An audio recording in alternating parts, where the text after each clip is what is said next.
मी गप बस म्हणून गप बसतेत, नाही तर हे जर करायला लागले तर राज्यात चाक सुद्धा फिरून देणार नाही. तर याला मराठ्याचे अवलाद म्हणते. मला जाऊस तर तरी सरकार झोपत नाही. 2 टाइम आम्ही खातो, 2 टाइम रेटून झोपतो. पण तुमच्या लेकराच्या डोक्यावर गुलाल टाकेल शब्द आहे तुम्हाला. 1 दिवसाची परवानगी असते का राहू कुठं? पाटील हे मुंबईकडे निघालेले आहेत आणि नारायणगाव मधली ही स्थिती आहे. नारायणगावच्या या चौकातल्या सगळ्या बाजूला प्रचंड मोठ्या संख्येनं लोक त्यांना पाठिंबा देण्यासाठी, त्यांच्याबरोबर जाण्यासाठी आणि त्यांचं स्वागत सत्कार करण्यासाठी एकत्र जमलेले आहेत. अभूतपूर्व गर्दी आहे. काल जसं मराठवाड्यातल्या त्याचबरोबर परवानगी मराठ्यांना 1 दिवसाची परवानगी देऊन अपमान करतो. ही लोकाला अपमान सहन होण्या फडणवीसने केलेला. फडणवीसने 1 दिवसाची परवानगी दिली म्हणजे मराठींचा अपमान केला. मुद्दाम म्हणजे तुम्हाला परवानगी द्यायचा अधिकार असून दिला नाही याचा अर्थ असं झाला. त्याच्यामुळं आणखी शहाणे व्हा, मराठ्यांच्या मागणीची अंमलबजावणी करा. पण मुख्यमंत्र्यांनी असं सांगितलंय की प्रत्येकाला लोकशाहीमध्ये आंदोलन करण्याचा अधिकार आहे. आम्ही त्यांना तो दिलेला आहे. त्यांच्या कायद्याच्या चौकटीत जाऊन चर्चा करण्यासाठी तयार आहे. चर्चा करू आणि त्यांचे जे प्रश्न असतील ते सोडवण्याचा आम्ही प्रयत्न करू, कुठल्याही समाजाचे असतील तर. बघू सोडी देत का कसे. पण आतापर्यंत केलेल्या कारणाचं दुष्परिणाम, देवेंद्र फडणवीसने केलेल्या डावाचे दुष्परिणाम हे नारायणगावात लाखो लोक नाही जमू शकत, जमले. त्याचं कारण आहे मराठ्यांचा वेळोवेळीचा अपमान. आणखी वेळ गेलेली नाही. पश्चिम महाराष्ट्र, मराठवाडा आणि विदर्भ ताकदीनं मुंबईला येणार हे देण्यात यावं. फक्त टप्पे पाडले. अवघे काही 12 तास 18 तास राहिलेले आहेत. किती वाहनं ही मुंबईच्या दिशेनं निघाली असावी असा अंदाज आहे, कारण तुम्हाला तिथं मर्यादा 5,000चीच आहे. किती वाहनं, किती लोक निघाले असतील. आणि हे पाटील हे मुंबईकडे निघालेले आहेत आणि नारायणगाव मधली ही स्थिती आहे. नारायणगावच्या या चौकातल्या सगळ्या बाजूला प्रचंड मोठ्या संख्येनं लोक त्यांना पाठिंबा देण्यासाठी, त्यांच्याबरोबर जाण्यासाठी आणि त्यांचं स्वागत सत्कार करण्यासाठी एकत्र जमलेले आहेत. अभूतपूर्व गर्दी आहे. काल जसं मराठवाड्यातल्या त्याचबरोबर सगळ्या शहरामध्ये, गावामध्ये गर्दी होती, तीच गर्दी इथं आता या ठिकाणी दिसत आहे. आणि मुंबईकडे रात्री किती वाजता जाणार याचाही अंदाज कळत नाही, कारण मोठी संख्या रस्त्यावर उतरल्या आणि ठिकठिकाणी त्यांचं स्वागत होत आहे. आपण थेट त्यांच्याकडून जाणून घेऊयात. दुसरा दिवस आज नवीन प्रतिसाद मिळतो. नारायणगावमध्ये सोनेरी गडाच्या पायथ्याशी तर मुख्य मराठ्यांच्या परवानग्या नाकारणे, मराठ्यांना 1 दिवसाची परवानगी देऊन अपमान करणे, ही लोकाला अपमान सहन होण्या फडणवीसने केलेला. फडणवीसने 1 दिवसाची परवानगी दिली म्हणजे मराठींचा अपमान केला.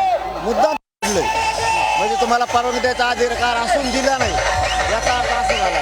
त्याच्यामुळं आणखी शहाणे व्हा, मराठ्यांच्या मागणीची अंमलबजावणी करा. पण मुख्यमंत्र्यांनी असं सांगितलंय की प्रत्येकाला लोकशाहीमध्ये आंदोलन करण्याचा अधिकार आहे. आम्ही त्यांना तो दिलेला आहे.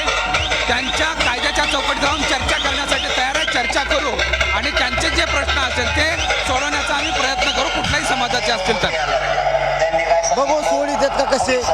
पण आतापर्यंत केलेल्या कारणाचं दुष्परिणाम, देवेंद्र फडणवीसने केलेल्या डावाचे दुष्परिणाम हे नारायणगावात लाखो लोक नाही जमू शकत, जमले.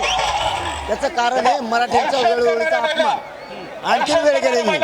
पश्चिम महाराष्ट्र, मराठवाडा आणि विदर्भ ताकदीनं मुंबईला येणार हे देण्यात यावं. फक्त टप्पे पाडले. अवघे काही 12 तास 18 तास राहिलेले आहेत. किती वाहनं ही मुंबईच्या दिशेनं निघाली असावी असा अंदाज आहे, कारण तुम्हाला तिथं मर्यादा 5,000चीच आहे. किती वाहनं, किती लोक निघाले असतील. आणि हे देवेंद्र फडणवीसांनी सगळे अंमलबजावणी मागण्याचे होईपर्यंत मुदत द्यावा वाढून. जोपर्यंत अंमलबजावणी होत नाही तोपर्यंत पोषण आणि पोरांना मुंबईत त्रास देऊ नये मुंबईत पूर आले म्हणून जर तुम्ही काठी आणता 5,000 झाले मग जास्त झाले ना आता काय करावं हे करू नका हे करू नका तुम्ही हे म्हणताय बघा महिला भगिनींच्या हस्ते ऑक्शन होत आहे हे चित्र प्रत्येक ठिकाणी होतं हळदी कुंकू आरती ओवाळणी करून या महिला भगिनी त्यांचं स्वागत तर करतायत पण त्यांना शुभेच्छा देत आहेत आणि त्या असं म्हणतायत की यशस्वी होऊन या हे आजचं नाही तर काल सकाळी निघाल्यापासून ते आतापर्यंत आहे आणि हा जो हार बघतोय हा असाच हार अनेक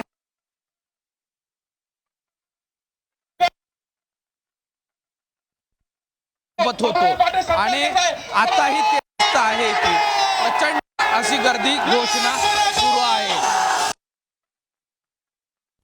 हात आणि टोपी असलेली शंभूराजांची ही प्रतिमा दिली गेली आहे आता हा हार मनोज जरांगे पाटील यांच्या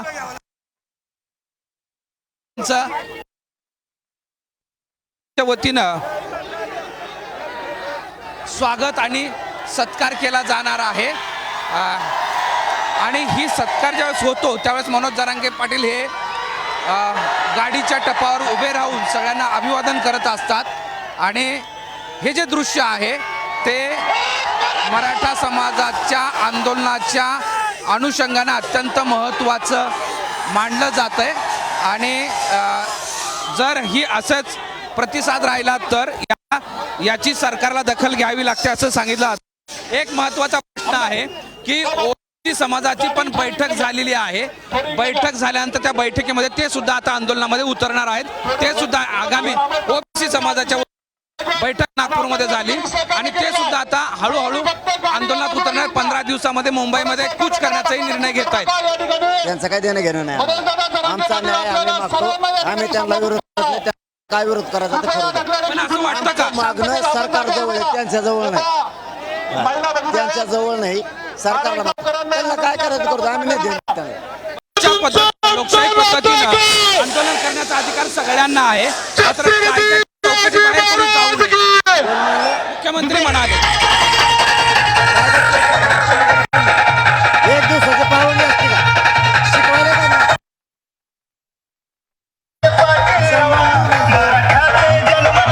सामान्य मुख्यमंत्री म्हणतो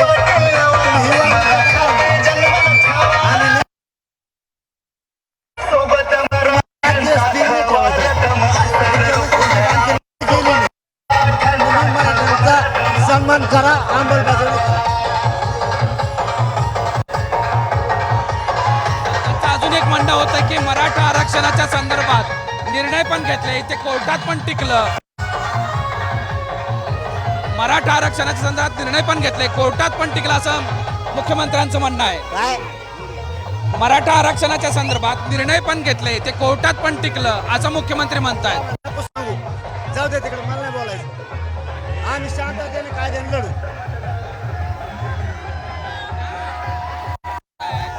की जवळपास 350 जातींचा ओबीसी मध्ये समावेश आहे असं मुख्यमंत्र्यांचं म्हणणं आहे. मग ही जात त्याच्यावर काहीच मी उपोषणला कायदेशीर चाललो कायद्याचे नियम पाळून करणारे बाकीचं मला काय आणखी एक शेवटचा प्रश्न विचारतो. नाही आंदोलनाच्या मागे राजकीय पक्ष असल्याचा फडणवीस म्हणतायत. मला त्याला बोलायचंच नाही मी कायदेशीर संविधानाच्या मार्गाने उपोषणाला चाललोय ते जाऊ तिकडे भरकटायला लागले. आता तुम्ही बोलता होता एक प्रश्न विचारतो की 5,000 आझाद मैदानावर उर्वरित ही जी लाखोंची संख्या आहे ती कुठं सामावली जाणार आणि त्या संदर्भात तुमच्या सरकारला किंवा प्रशासनाला पोलीस असेल किंवा मुंबई ठाणे 5,000पेक्षा जास्त झाले उद्या बघू. तर मनोज जरांगे पाटील हे देवेंद्र फडणवीस यांच्या कुठल्याही मुद्द्यावर ते म्हणतायत की मी काही सध्या बोलणार नाही कारण महत्त्वाचा मुद्दा आहे तो उद्याच्या आंदोलनात आणि त्यामुळं आता उद्या बघूया की काय होऊ शकतं. मोहम्मद इरफान माधव सावरगावे साम टीव्ही जुन्नर नारायणगाव. देश विदेशातील प्रत्येक घडामोडींचे लाईव्ह अपडेट मिळवण्यासाठी आता साम टीव्हीच्या सर्व सोशल मीडिया प्लॅटफॉर्मला लाईक फॉलो आणि सबस्क्राईब करा. तसंच सर्व नोटिफिकेशनसाठी बेल आयकॉन प्रेस करायला विसरू नका.